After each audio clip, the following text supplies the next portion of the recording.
Қазақ айтысының ішіндегі эпикалық тынысы мол, үлкен, ең көлемді түрі ол сүре айтыс. Кешегі Сүйінбай мен Қатағанның, кешегі Жамбыл мен Құлманбеттің айтысы секілді эпикалық үлкен, кең құлашы кең айтыстар біздің қазақ айтысының тарихында тамаша сүбелі айтыстар болған. Сол айтыстардың ізін жалғастырып, дәстүрін жалғастырып, салтын сақтап, қазір екі ақынымыз тамаша өнер көрсетеді деп ойлаймыз. Түркістан облысынан топқа түсетін ақын Нұрмахан Жақыпбек.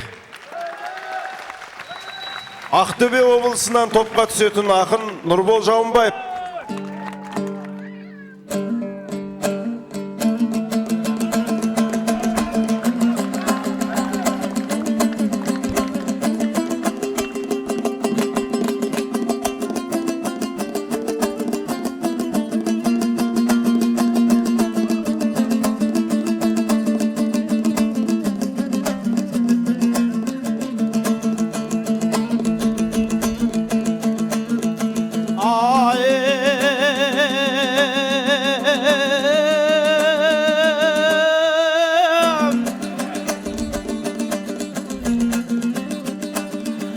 Арайлы Астанамның плюс күні секілді Түркістанның минус күні. Алайда суықтығын сездірмейді бұл елдің пейілінің тымыстығы. Ассалаумағалейкум елордама бағалы түйір тасы уыс құмы. Бар облысты қамтыған бұл айтыстың бас қалада лаулады жыр ұшқыны. Іріктеліп келіп тұр төрт аймақтан қанша мақын қайраулы қылыш тілі. Күміс домбыра еленген балаңның да өздеріңе арналсын күміс жыры. Мега жоба кеп қалды Астанаға, басында оның мәдениет министрі. Көшті бастап жүрсіндей көкем жүрсе берекелі болмай ма бұл үстібі. Әужекеңде айнымай келе жатыр секілденіп сағаттың жүрістілі. Бейбіт күннің арқасы бұның бәрі барында бағалайық дұрыс бұны. Бір-бірімен болғанмен туыстығы көршілердің бітпей тұр ұрыс күні. Құдайым осы күнді көп көрмесін, аулақ қып бізден жаумен жымысқыны. Бақыт деген ұлтымның азаттығы, байлық деген жұртымның тыныштығы.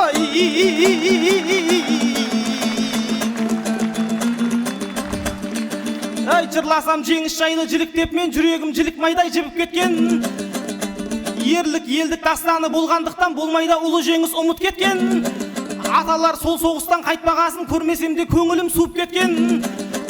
Ел үшін жанын қиған боздақтардың ерлігін енді ұғындым жігіт боп мен. 600 мың жауынгер қайтпай қалды ажалдың пойызына мініп кеткен.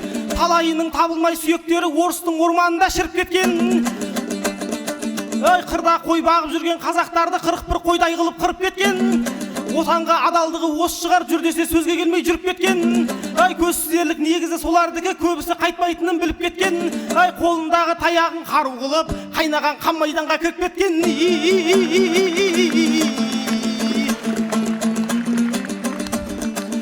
Мыңнан тұлпар жүйріктер жүзден шыққан, қазақты тілдесе де кімдер сырттан.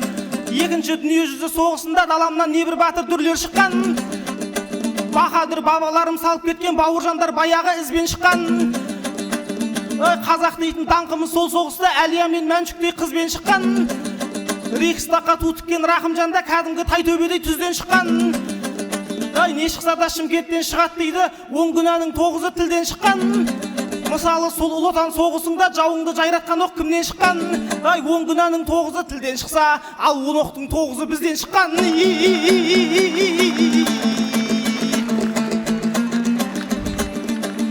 Өз атам болмасам да жақып шалдай, атадан кетпеймін ғой қашық шалғай.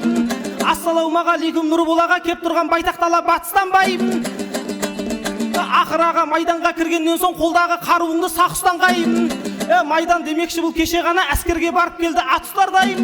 Алайда мен байқасам армияда қысқа екен сен жүрген уақыт сондай. 40 күндік әскерге барып кепсің, әскери нормативті нақ ұстанбай. 40 күн әскер дегенде болушы ме еді, сарбаздар дайындап жүр батысқандай. Не де болса естейік өз аузыңнан, соға бер Пәкістанда атысқандай. 40 күндік әскерге барып келіп 41-дегі соғысқа қатысқандай.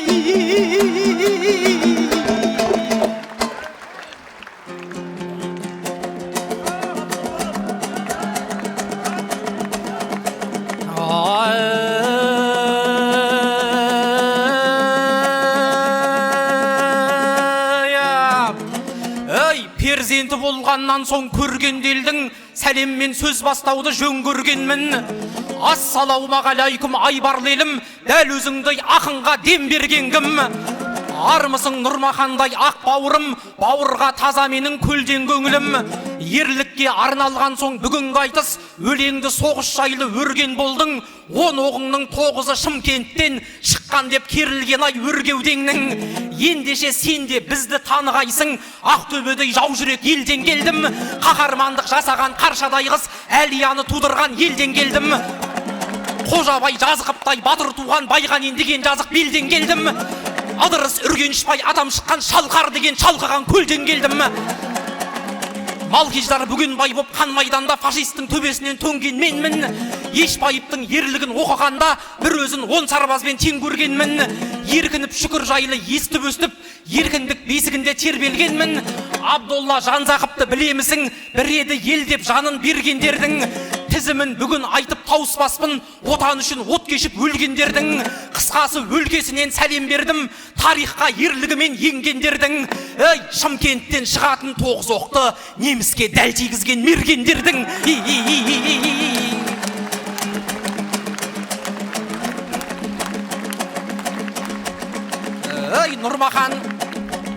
Нұрмахан бүгін бізге жұп боларсың, арқаңа елің артқан жүкталарсың.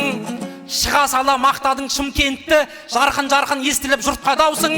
Не шықса да Шымкенттен шығат дейсің, керілетін сәт келсе бұқпағансың. Бірақ сенің командаң Түркістан ғой, қайдан кеп тұрғаныңды оқпағансың.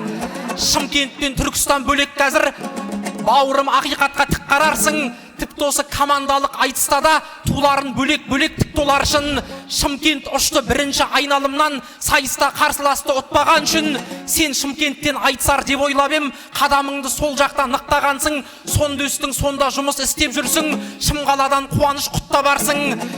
Бірақ та сен қосылып көршілерге шырайлы Шымкенттен сырттағансың.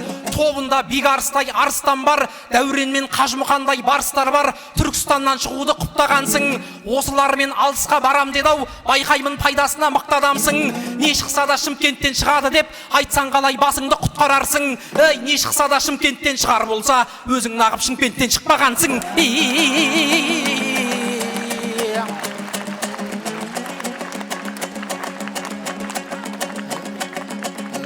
Қолдауынан күш алып қадірлелдің, екпінін көрсетейін дауыл желдің.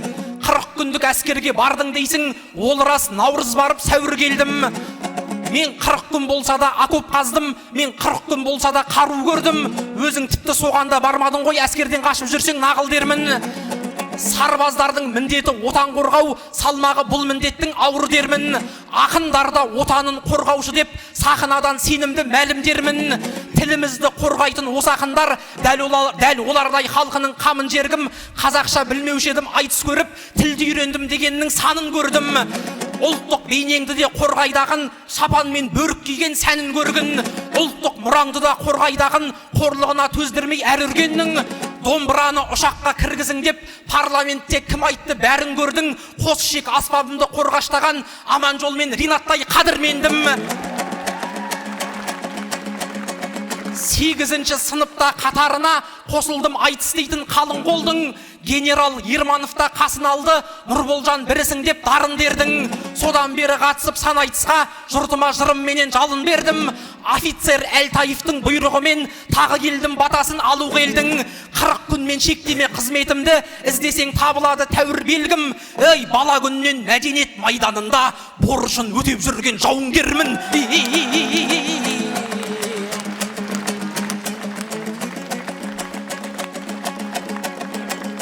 Мамыра жай болсын деп заман мәңгі мамырда ақындардан ән арналды. Жеңіс күнін тойлайды дәл осы айда жұрт толтырып саябақ алаңдарды.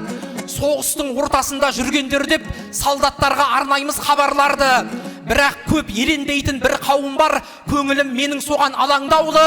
Ол кім десең тылдағы еңбеккерлер тауып берген солдатқа барар нанды. 41-де басталып қырғын соғыс, бәрінің тәтті өмірі тәмамдалды. Нардың жүгін көтерген інгендей боп, ердің жүгін көтеріп анан қалды. Әкесі кеткеннен соң әулетіне бас болып 13-тегі балан қалды. әйел мен балашаға асты қорып жіберген майдан жаққа вагондарды. Сондықтан ұмытпайық, ұлықтайық өмірі тылда өткен жарандарды. Қанын төгіп соғыста жүрмесе де терін төгіп тырмысқан мамандарды. Егісте күндіз түні еңбек етіп жеңіске басқан анық қадамдарды. Қару ұстап соғыспай немістермен кетпен ұстап соғысқан адамдарды.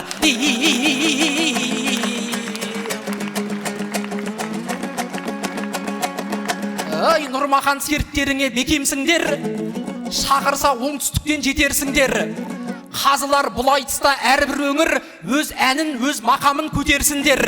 Түркістаннан кеп тұрып, бірақ сендер батыстың мақамымен төперсіңдер. Біз жақтың әуен сазы мықты екенін осылай ақ мойындап кетерсіңдер. Сен шығыпсың батыстың мақамымен, және осымен айтысып өтерсіңдер. Аянда салушы еді бұл мақамға, дей алмаймын біздерге бөтенсіңдер. Батыстың мақамымен айтысатын төрт ақынның ішінде екеусіңдер. Жалпылай Түркістан боп шыққан менен, жартылай біздің құрам екенсіңдер.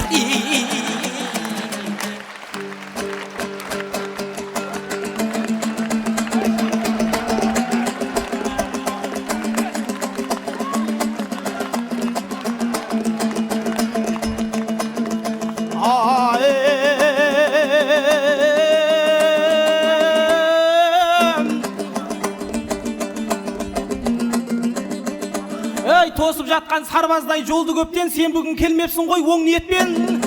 Еліңдегі ерлерді тізіп бердің, кітапты оқығандай соңғы беттен. Апаларым дәу бастақ айтып ем ғой, дұшпанға оқ жаудырған зеңбіректен. Бейбіт күнде бөлінбей тыныш отыр, бұл қазақ не көрсе де көрді көппен. Сен қазір бөлгеніңмен сол жылдары Шымкент, Ақтөбе деп бөлді деп пең. Бұл қауіп бар қазаққа түгел төнген, тек қана Ақтөбеге төнді деп пең. Сен айтқандар батырда қалғандары соғысуды білмейтін сорлы деп пең. Санаңыз жетпесегер санап отыр, мен саған жеткізейін ендіретпен. Сонда сен мақтанбайтын болғаның ба, жауға қардай боратқан бомбы көктен. Тура осы туылған Ақмолада Талғат Бигелдиновте ер жүрекпен. Сонда сен мақтанбайтын болғаның ба, алысқан алыптарын жер қып өткен, ақша жинап соғысқа ұшақ берген Қажымұқан бабамдай сом білекпен.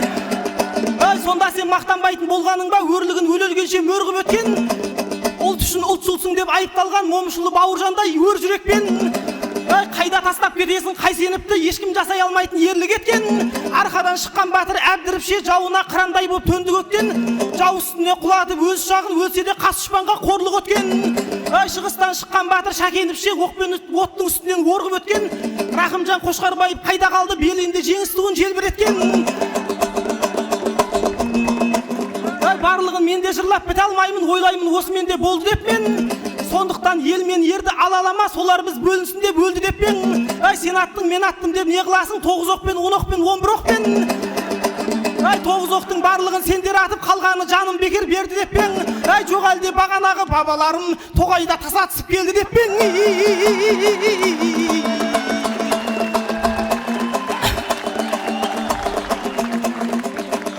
Бұл қазақ бөлінуден оңалмайды, Ұлабайда жеп өткен соған қайғам. Дәл осылай бөлінсек не болады, дәл осылай бөлінсек не болмайды. Тірлігі түзу елді дау алмайды, бірлігі бүтін елді жау алмайды. Шымкенттің атынан шықпадың деп бұл нұр болмаған несін алаңдайды. Сен айтқандай біз жақта бөліну жоқ, байқаймын бұлар соны көре алмайды. Кешегі құрылтайда президент не айтты, қалам жайлы далам жайлы. Әскерді түзетуді қадап айтты, тілге тиек етті де заман жайды. Салықты айтты, дінді айтты, киноны айтты, барлығын түзетсек деп бағамдайды. Сөз соңында түйіндеп айтқан жоқ па, бөлінбейтін бірегей қоғам жайлы. 40 күндік әскерге барамын деп, бірақ бұл оқымапта олар жайлы. Бүйректен сирақ тартып не деп отсың, бөлініп қалам жайлы, далам жайлы.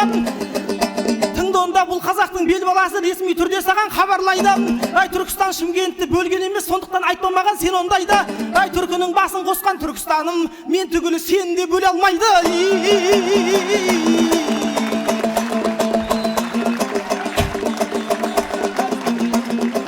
Ел болып шығу үшін ерек шынға, бізге қазір бірігу керек шында. Мақамың батыстығы дегенің не, жарасатын сөз беді сол естұлға. Мақамың батыстығы дегеніне жарасатын сөз беді сол естұлға. Күйімді тартпа деген күйші бар ма, жырымды айтпа деген жыршы бар ма, барлығы қазақ ортақ бір шығар ма, сонда сен елден бөлек ерексің ба. наныңды қостанайым екпейді ме, жеміс жидек күнгейден жетпейді ме, күрішті Қызылорда төкпейді ме, сонда сен басқа тамақ жеп отырсың ба? Қазақтың әнді ортақ, нанды ортақ, жоқ әлде бар арманың бөлек су ма? Ағалар бірігіңдер деп жатқанда сонда сен бөлінуге кеп отырсың ба? Атаңды да бөлгенің аз болғандай, мақамды да бөлейін деп отырсың ба?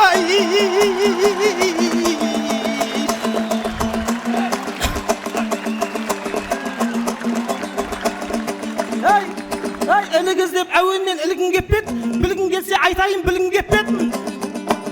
Мақамыма орынсыз сын айтам деп мыңғырлап кетіп жүрме міңгірлеп кеп. Батыстың әуенімен шыққанымды керісінше ұқпаймысың шын құрметтеп. Бұл Меліс ағамыздың мақамы ғой, күркіреп кететұғын күмбірлеп кеп. Айтпесе айтам десем айналайын, шәмші туған күнгейде сырлын жоқ бет. Біздің қазақ қай жерде жүрсе дағы қасында әммен жыры бір жүрмеп бет. Көмейден бүлкілдетіп жыр ағызған сазы мен сәні бөлек сыр бір мектеп. Жетісудың мақамы күмістей боп сүйінбай сүрлеу салған сыңғыр мектеп. Ахандар мен біржандар салып кеткен арқа деген айтулы бұл бір мектеп. Әужекеңдер дамытқан бұл әуендер қыздарды айтып жүрген бұл мектеп. Азынаған айғырдай айқай-ақау бегарыс дүркіреткен дүлдүл мектеп. Алаштың ақындары сол ағалар мақамдарын алмайды кім құрметтеп. Айналасы 20-30 жыл ішінде осы әуендер үлгі боп үлгірмеп бет. Қайсысымен шықсам да өзім білем, айтпа деп айтып еді кім міндеттеп. Сіз үшін орны жоқ шығар мүмкін, біз үшін бұның бәрі бір-бір мектеп.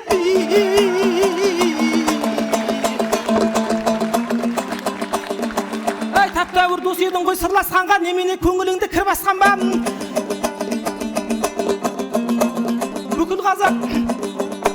Бүкіл қазақ жабылып кетпеп беді, жайықтың суы басып шуласқанда, таразбенен арыста жарылыс боп бір сәтте көтергенде күлді аспанға, жұмылып кетпеп беді жұдырықтай мұқым қазақ айналып оңдашжанға. Мен енді қалай қайтып түсіндірем қара басын ойлайтын қу бастарға. Мынаған бірлік жайлы үйретуге аз болады ау бір мектеп бір басқарма. Басыңызға бірдеңе жеттім өзі бірлік жайлы бір кезек үн қосқанда. Бейбіт күннің өзінде бүйтіп отырсақ Нұрболжан үлгі болады кім жастарға. Бірігуі керек пе сонда қазақ, соғысқанда немесе су басқанда.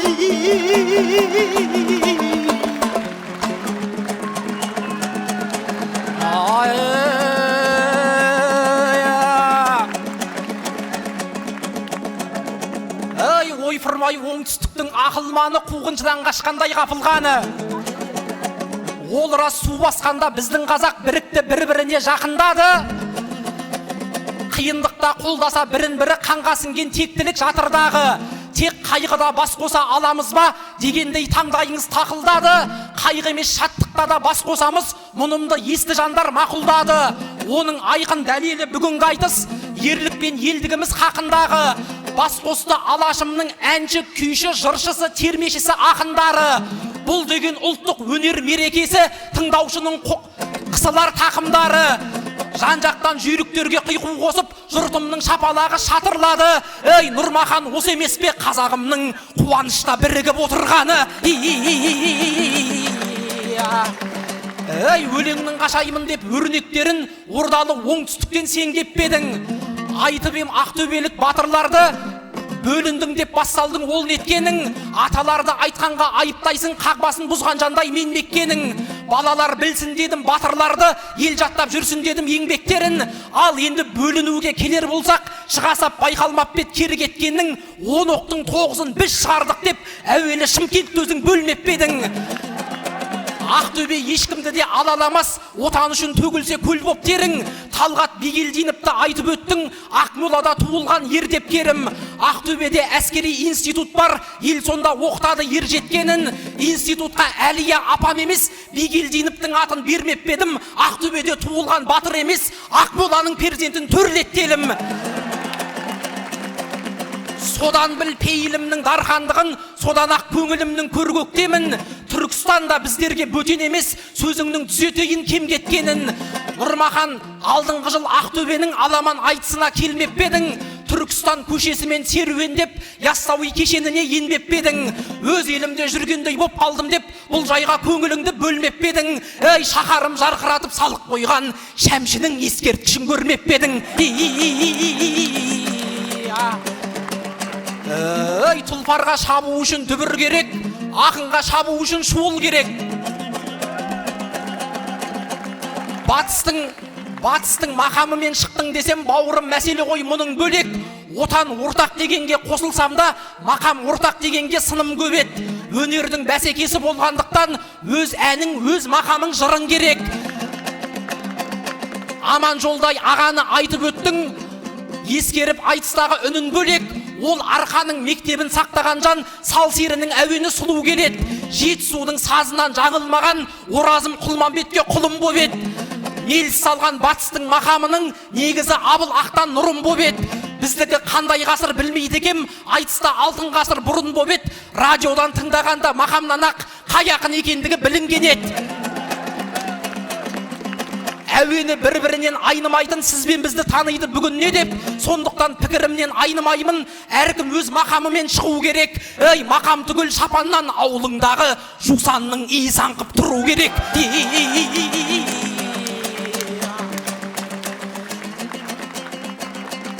Ей, балада болады екен ана көңілі, ақынға ел анадай пана болды. Биылғы құрылтайда арқау етіп өлеңді Нұрмахандай балаң өрді. Құрылтайда айтылған бір хабарға қуанған Ақтөбедей қала болды. Арқа торғай ырғыздың арасына президент салмақшы жаңа жолды. Батыстан оңтүстікке жол қысқарады, бұл жаңалық өзгерде өзгеден дара болды. Ойқыш болып жатқан сол жолдарда бұған дейін қаншама адам өлді. Жаңа жол салам деген президенттің бастамасы көрінді, маған оңды. Ей, жолымызды қысқартып адамдардың өмірін ұзартатын жоба болды.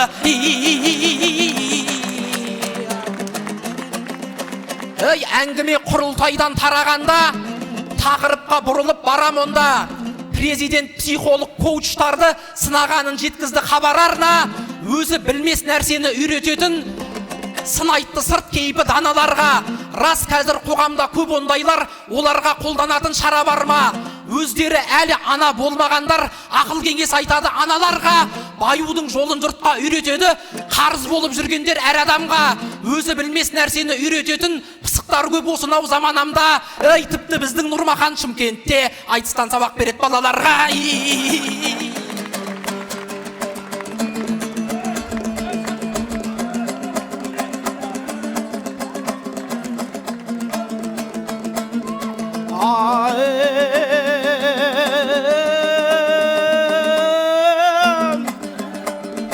Түсінбедім, Нұрекең нәқ кеттім, ойынан орта жолда ауып кеттім. Ұстазбен салыстырып коучтардым, күлдірем деп күлкіге қалып кеттім. Президент айтыстегер коучты айтты, байтам деп алдаған халық көптім. Бұл болса сабақ береді айтыстан деп мұғалімнің аяғын шалып кеттім. Ұстаз болсам жаман болып жатқаным жоқ, Нұрмаханда өз ізін салып кеттім. Өткенде тура осы Астанада баптап жүрген шәкіртім шауып кеттім. Қола домбыра тігілген аламандам, топтан осып доданы жарып кеттім. Талайға арман болған сол аспапты министрдің қолынан алып кетті.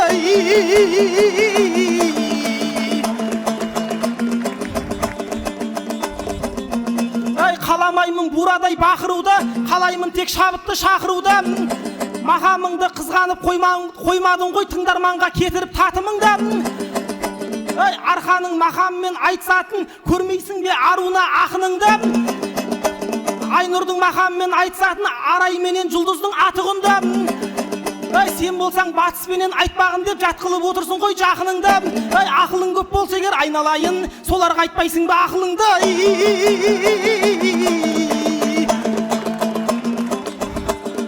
Нұрекең бекер босқа аттандай ма, бір сөзді айтар кезде сақтанбай ма? Қазақтың жақсының сөзді ортақ, сазды ортақ, қанымыз бір болғасын аққан бойда. Шәмші мен Жұмекенде бөлінбеген, біз бөлініп отырсақ ұят болмай ма? Нұрекең, ниетің не түсінбедім, бөлініп салдың біраз жайттарды ойға. Ойымнан айнымаймын, қайтпаймын деп шынымен масқара болып қайтпай қойма. Ауылыңа ескерткіш салғаныңмен Шәмшінің саз әуенін байтпай қойма.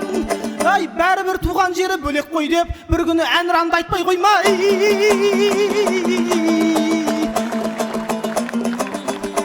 Болса да батыс шығыс шалғай алқап, жатыр ғой ән мен жыры жалғай ортақ.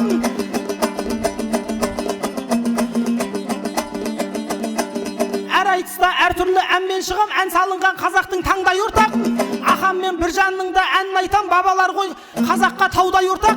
Абай мен Әбілахаттың әнін айтам, себебі қарт семей мен торғай ортақ. Ай, олаз десең Жамбылдың алғадайы, Есенқұлдың алдаяу алдай ортақ. Қазақтың даласынан жиып берген барлығы ара жиған балдай ортақ. Ай, әнұран қандай ортақ болса керде, қазақтың әрбір әні сондай ортақ.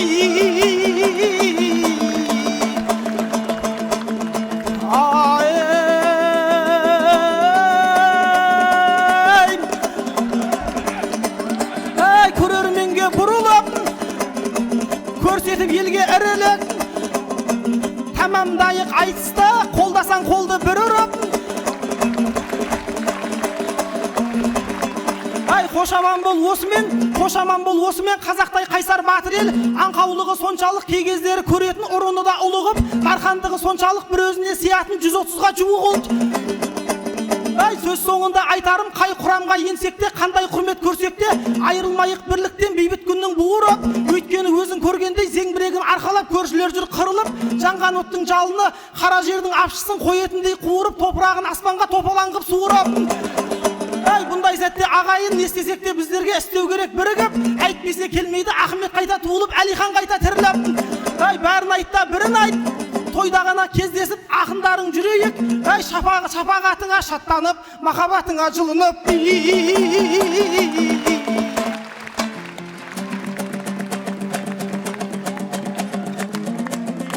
Ай, жау келгенде тығылар сайға қорқақ, ал батыр арқасына сайман артады. Әнұран мен мақамды шатастырма, басың жетсе жасарсың байлам ортақ. Мен сайыстың шарттарын айтқан едім, бас дейсе құлақ дейсің байбалам сап. Әр өңірдің дәстүрлі мектебі бар, қазақта кең болған соң жайлау алқап. Өз мектебін дамытса әрбір өңір, алмайма алаш түгел пайдан ортақ. Нағыз ортақ болар сәттерді мен айтайын, ажырамай қосыларсың, сен жоса айнымассың ойдан ортақ. Қыздардың намысы үшін біргеміз, қазақ үшін шолпан мен айман ортақ. Дұшпандар көз салса егер даламызға, алаштың баласы үшін майдан ортақ. Ей, мақам бөлек болғанмен әнұран бір, аймақ бөлек болғанмен байрақ ортақ.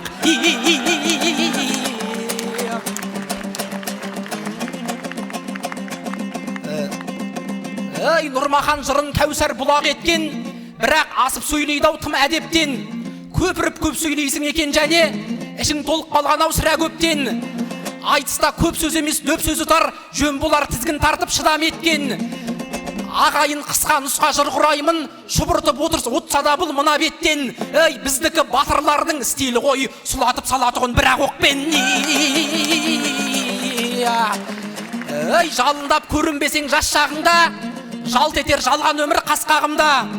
Аруына мен арайлар басқа жақтың сазын салат деп бір ой тастадың ба? Апырмай бұл не деген әлжуаздық, еркекше егесуден қашқаның ба? Ей, Ақтөбенің ұлына әлің жетпей, қыздарына тиісе бастадың ба? Ей, айтылсын жеңіс жайлы от өлеңім, аталар абыройыңды көтеремін. Соғысты көзбен көрген ақсақалға ұсынбаймыз біз төрден бөтен орын. 80 жыл бұрын біткен қан майданның қасіреті талайға жетер елім. Жесір қалды қаншама аяулымыз, жетім қалды қаншама бөпелерің. Тыныштық бейбіт күнің мәңгі болсын, тыныштықсыз берекең кетер елім. Бейбіт күннің ұлғызы бақытты ғой, сезетін ата-ананың мәпелеуін. Ей, соғыстан қайтама деп жәутең демей, жұмыстан күтіп жүрген әкелерін.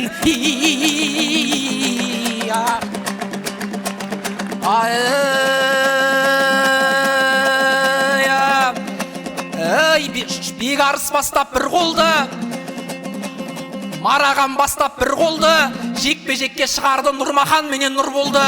Татулықпен енді тарқайық жалғаймыз десек егерде тектілер салған ұлы жолды.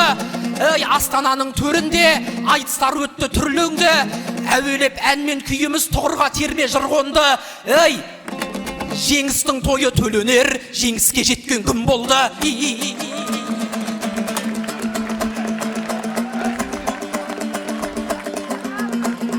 Ей, Нұреке бауырым деп сендім саған, ағам ғой деп ізіңнен ердім саған. Бір оқпен сұлатам деп сен отырсың, көңілім боп отырсам өлдір саған. Бұл енді шеберліктің белгісі емес, сөз жұмсайтын жерлерде оқ жұмсаған, ой жұмсайтын жерлерде қол жұмсаған. ай қара қылды қақ жарған қалың елім, осының төрелігін бердім саған.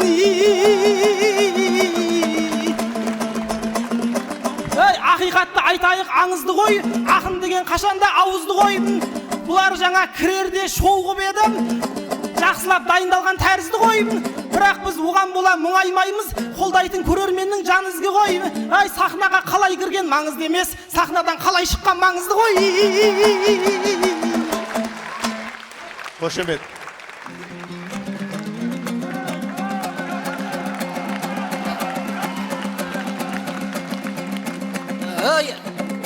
Шайқасуға келген біз бұл ордаға біздің жақтан қаншама туардара, сөзіңе қысқа нұсқа жауап берем. Мен едім тез өлең құрар бала, абыроймен кірген біз кірерде де, абыроймен шығамыз шығарда да. Қошемет ардақты ағайын. Қошемет. Арыстандай айбатты, жолбарыстай қайратты мен жастарға сенемін деп Мағжан осындай жастарға айтқан шығар. Жалындаған қос екі жас ақынның айтысын тыңдадыңыздар.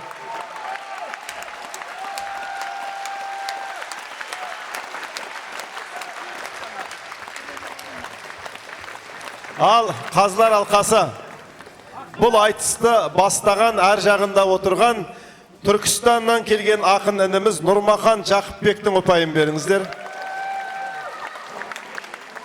Түгел он. Бер жағында отырған Нұрбол Жауынбаевтың ұпайын беріңіздер. Түгел он. Дұрыс бар ақтағайын. Қазылар алқасы әділ берді ме? Айтып отырыңыздар.